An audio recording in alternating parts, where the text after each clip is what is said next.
রহমতুল্লাহ, সকাল কেমন আছেন? আশা করছি ভালো আছেন। আমরা আলহামদুলিল্লাহ ভালো আছি।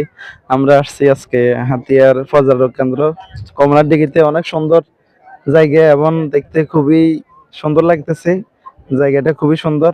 আমার সাথে আমার বন্ধু আসছে, দেখি। আসসালামু আলাইকুম। ওয়ালাইকুম আসসালাম রহমতুল্লাহি ওয়া বারাকাতুহু। পরিবেশ গুলা আলহামদুলিল্লাহ, শুকরিয়া মহান আল্লাহ পাকের। আসলে দৃশ্যটা অনেক সুন্দর। হাতিয়া কমলার দিঘি বলা হয় এটাকে। আসলে আমরা তো কখনো কক্সবাজার যাই নাই।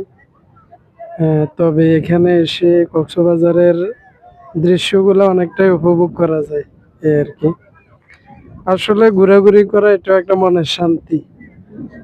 আর কোরআন ও মাজিদের মধ্যে বলা হয়েছে, আল্লাহ পাক বলেন, তোমরা আমার দুনিয়া দুনিয়া ঘুরো এবং আমি যে সৃষ্টি কত সুন্দর করে করেছি তা উপভোগ করো, এবং আমি আল্লাহ পাককে তোমরা চিনো জানো।